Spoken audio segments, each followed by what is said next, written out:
Welcome to Creating Disney Magic with Lee Cockerell. Lessons in leadership, management, and customer service. You can create magic too.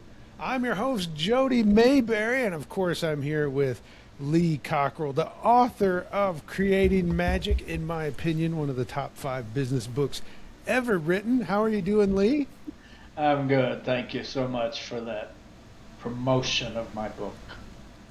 Well, Lee, if you recall, we've had several episodes, at least 2 off the top of my head in the last couple of months, where someone had a question about customer service, or someone had a question about how do I get my team to buy in, and you started both answers with saying, well, first, you have to hire right. If you want to fix your problems, you have to hire right.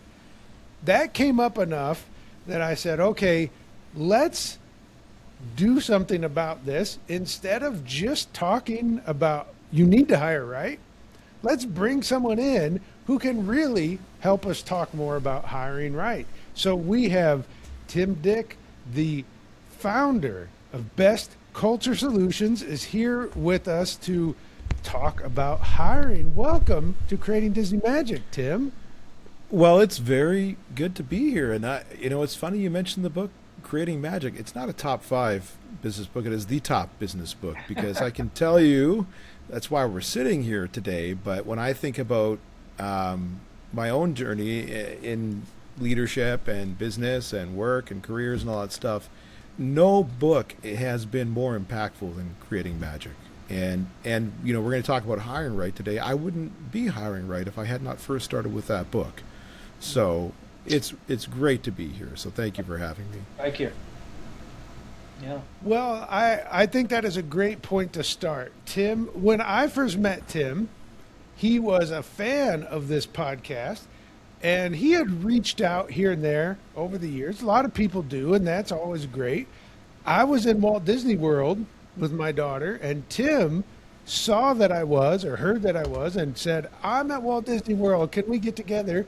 And we got together at World of Disney. Tim was wearing a Winnipeg Jets jersey and explained that he had this big plan to leave his corporate job and start his own thing, helping. So he does 2 sides to the business. Best Culture Solutions, one will help you get a job by interview training and coaching, helping with your resume, helping you apply, get you ready. Okay, that's one side. The other side is organizations. He helps them hire the right way, which then changes their culture. He pitched that as a big idea, and all these years later, it has happened, and it's very successful business. And Tim is the person we go to when we want to talk to someone about hiring. At the Creating Magic Masterminds, when someone says, I really need to hire somebody, we say, you've got to talk to Tim Dyck. So that's what brings us here. Now, Lee, let's turn back to something you said, which I think will get this conversation going. If you want your team to focus more on customer service, you say you have to hire right. That's the first step. Tell us why that is. Well, I can tell you every problem I had in my life and business, I hired the wrong person. And it quickly screws up your life. And so, I mean, I think I always looked at the resume. They had a lot of history of being in the business, of having the technical knowledge, of maybe worked in really famous places or well-known places for quality and all. But really the key is that is misleading. And I finally learned that when I thought about the difficulties I had with getting my work done or getting things done at Hilton, Marriott, or Disney, I look back now and it was usually there was no problem. The person was a problem, and they weren't implementing. They weren't organized. They didn't have a great attitude. They weren't reliable, and they might have been a nice person. But, nice only goes so far when at the end of the day you don't get the work done or you don't get things done. So it took me a long time over the years to learn that and to come to grips with it. And also I had a problem of as a young manager, not wanting to deal with non-performing people, kind of let them stay and hope they got better, and they usually don't. Uh, in fact, if you don't sit down and talk to people about the problems, you don't even give them a chance to get better, because so many people think they're doing just fine, and it's kind of irresponsible. You'd never do that with your children. They're not heading in the right direction. You deal with it because you want them to be successful, and you care about them, and you love them. And if you care about your people at business, and you do the same. Word reliability is responsibility and reliability are big deal, and it's really irresponsible. Some of the things we don't do in our jobs as parents or business leaders. I mean, really irresponsible. And I always, I still tell people if you can't have hard conversations or make hard decisions, don't have children. And second, don't become a person in charge of people's lives and leadership and have that kind of responsibility, because it's hard and you got to do the hard things. But once you start doing the hard things, it gets easy. So that's how I think about it. It's when you really tell yourself, I'm doing this because I'm being responsible. So now I'm helping them and me. And yeah, good thing to think about. Send the right message. You're the role model. People are talking about you behind your back if you're not dealing with non-performers. And if you're hiring the wrong person, I can just imagine some of the people I hired over my life, what people were saying behind my back. Is he crazy? That guy's crazy, But you never hear those last 10% of what people think until it's too late, usually. So there you go. That's kind of where I came from. What really stands out to me there too, Lee, is that you mentioned that people's resumes come in and you see the experience and it looks pretty good, and what I always say is that is a reflection of their knowledge base or their potential skill level, but it's not by any stretch an indicator that they want to use it or apply it. And as you know, I'm a big subscriber to motivation-based interviewing for that reason, is because for people to perform well in roles, do they need the skill? You bet. But if they don't have the attitude and they're not passionate about what they're doing, then they're not going to use it. And you can train the skill if you don't have it and they have the attitude and the passion. I mean, when I worked for 1 year at Walt Disney World 25 years ago, I had no clue about fine dining service, but I had a good attitude and the right passion. I got trained, and it worked out great for both me and the company. But so many people, when they're looking to get the right people in the door, they look at the experience, they look at the resume, and what they see is something on paper. It's not real. It's not real attitude. It's not motivation. It's not passion for what they're doing. They're people that want to get the job offer, even if they don't want to get the job. And as you said, it all starts with who walks in your business every day. You can have the best products in the world. You can have the best processes in the world, the best training program in the world, all the things. But if the wrong person who doesn't care about it walks through the door, nothing's going to happen with it, and your customers won't get served. You must hire right. It's the most important lever that you can pull as a leader, period. And it's not just an investment in your business outcomes. It's an investment in your quality of life. When you got the right people walking through the door to solve problems, that cell phone doesn't ring as much either, with them looking for you to solve them for them, right? There's less flies in your business that you have to swat.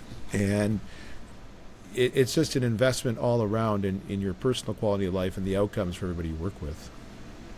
Yeah, I was thinking even before this call today about this subject again, and I'm becoming more and more convinced that even if somebody comes in and they're not perfect, if you spend enough time with them before you hire them and have clarity with them about expectations, how we work around here, talk about this subject we're talking about right now in deep detail, where when they go away, there's no excuse that they don't know exactly what is expected. And so often, a lot of people don't realize, I think, in life that they're doing things that they shouldn't be doing because they grew up in that environment, they grew up in that culture, that's the way all their friends did it, that's the way it was at home. The last bosses put up with it. I think a lot of people walk into situation where if we were just more clear in the hiring and talking about the expectations for behavioral performance, not technical, behavioral performance, a lot of these people might not ever get into that place where we could say, well, we made a mistake. Maybe we didn't make a mistake. Maybe we just let it happen. And I think you ought to have that conversation with anybody, even if it's the best person you've ever hired in your life, still to do that, because every place is different, every person's different, everybody's background is different, what they allowed them to do. And I remember that when we hired people from Europe, it's different. You've got to talk about the different and how the behavior and sexual harassment and discussions and what telling jokes, and you got to have that conversation, because I don't think a lot of people don't do it on purpose, just how they're wired because of how they grew up, where they grew up, and what was the tradition and customs of that area. So yeah, I mean, we both, on both ends, we could be better. Yeah. It's funny you say that, because now that makes me think about when I did come work on the international program at Disney 25 years ago. The very first day we had, before we were even allowed into the parks or into the world, we had a training session at the Commons about culture, right? The American culture. This is how we do groceries. This is how we, they even had the wildlife and the examples and, all that stuff. So, but you're right. And you have to have those conversations. And it's about having those conversations. And when you hire right and you screen people properly, and you don't compromise on only hiring people that could be a high performer for you, it's all about having those conversations up front and learning beforehand. Learning beforehand what you need to know about people, or instead of learning afterwards, right? Otherwise. Well, you're the one. I think I heard this from you the first time. You pay now or you pay later, and if you pay later, it's with interest. So, but I think so many people don't want to do that because they're avoidant, right? They're afraid of confrontation. They're afraid of whatever, but then they end up paying later. Oh, I think 99% of the people who get fired, it's not because they don't know what to do or how to do it, or how to cook, or how to serve, or how to run a factory. It's the machinery. 99% of people get fired because of behavior and because of attitude, and a negative attitude, and they annoy other people, and people don't like them. That's the problem. If people like you and you're halfway reliable, you'll probably do pretty well, because they won't have any reason not to support you. Okay, you don't know how to do something? Well, that's when you become a teacher, and we teach you how to do it. Next time, do it this way. That's not a behavior issue. And I mean, that's too bad today. It's a lot of people that have these preconceived attitudes and behaviors that they bring to work. And it came out of the culture they grew up in, and that's why I tell young people to get out of your village when you get old enough and go to the big city, because you hang out in the village, you're going to keep being like you were. And I was like that. I got out of the village, or luckily, and it totally changed me.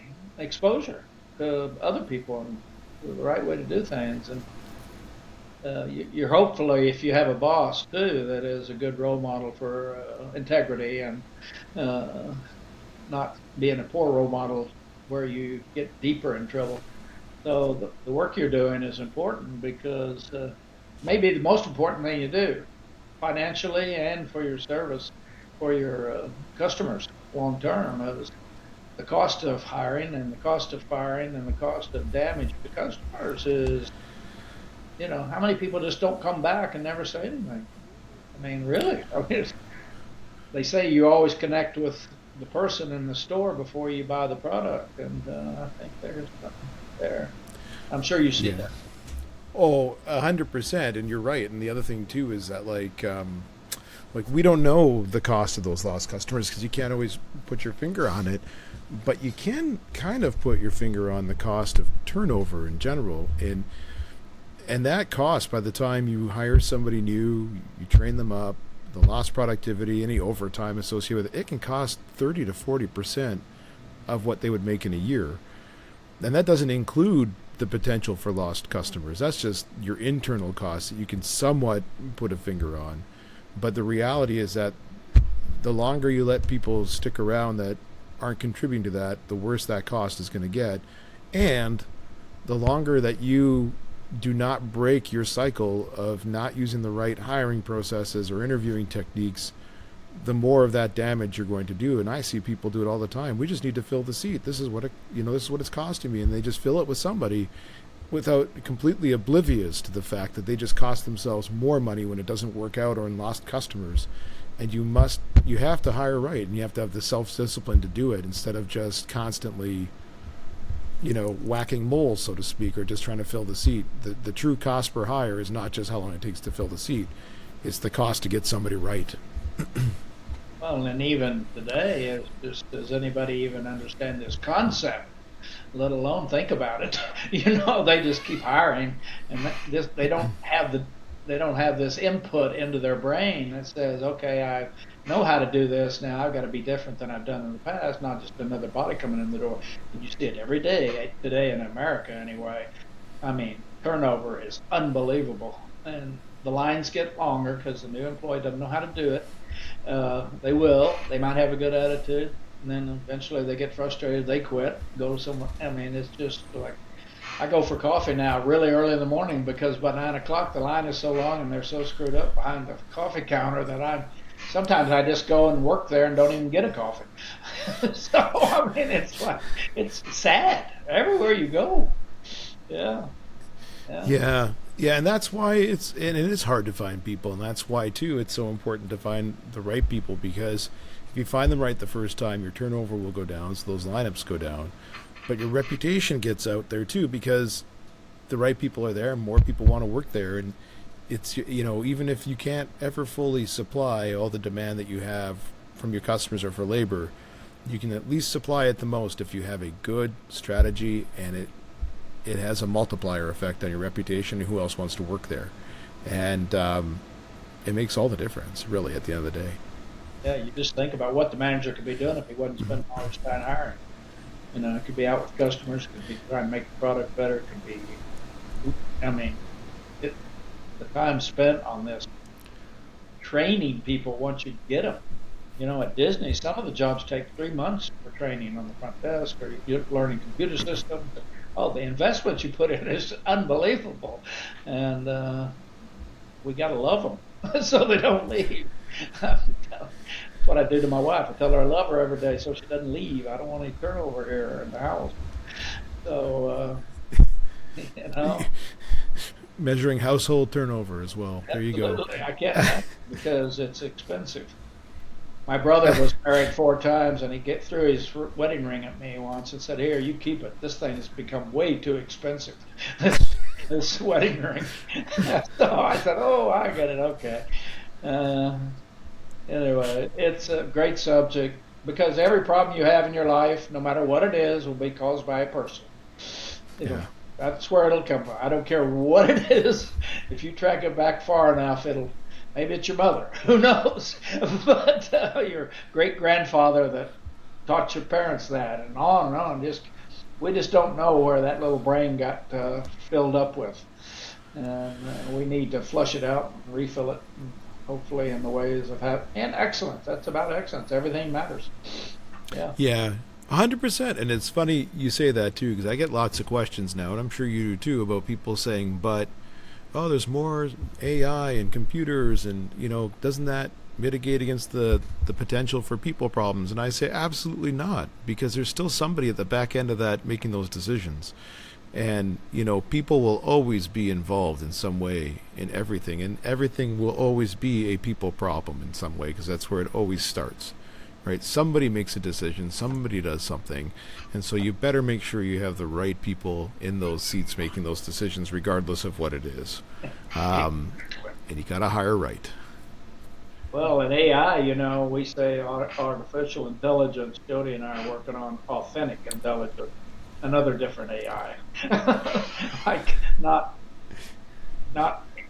the world's opinion, but boiling it down to reality of experience and exposure and knowledge. things that have really worked, and not just an opinion of 4 million people, and the internet pops out an answer for you. Authentic, and I think that's going to be an issue. Uh, where's the information coming from? Yeah, I agree.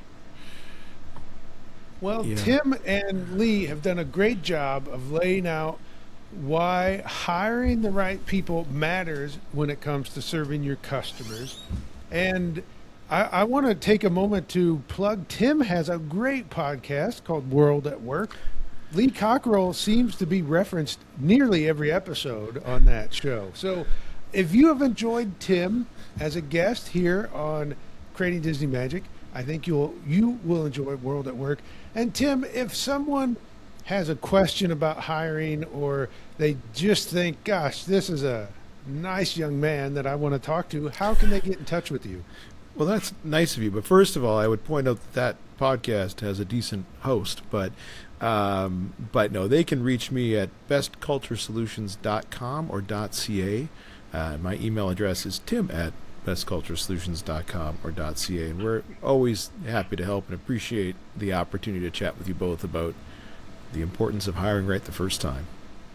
Well, and I Tim would is, add, let me add something too. I think people don't think about this, of having somebody like Tim. It's going to cost you money, because turnover is going to cost you 20 times more. I can assure you. That's the kind of investment, like going to the dentist so your teeth don't fall out. Invest in the right things, because the return on investment is high. yeah, it's a great I point. agree. Yeah, go ahead, Jody. and, Sorry. and Tim is likely, we're putting the pressure on pretty heavy, that Tim is going to join us at the Creating Magic Mastermind in October. So if you join us at the Mastermind, you will have someone who is an expert in hiring to talk to and get counsel from right there. And when Tim goes to Orlando, he will spend extra time at Walt Disney World. And I always say, Tim, if you're going to go to Walt Disney World or stay in one of the resorts or hotels there, you've got to call our friends at Magical Vacation Planner. Tim probably gets tired of me saying that. And Tim, just like every other time, you can call them at 407-442-2694. Let them know, hey, I'm coming for the Creating Magic Mastermind, and I want set up with tickets for the amusement parks. I want to stay in a resort. They'll take care of everything for you. So, Tim, that's what people that listen to this podcast do, and that's probably what you should do as well. And I likely will. And you are good, Jody Mayberry. Now he's had All right, thank you so more much for anxiety to your life. Yeah, that's right. Well, thank you for being a guest with us, Tim, and Thank you. Thank you for listening to Creating Disney Magic. Until next week, go out and create magic for others.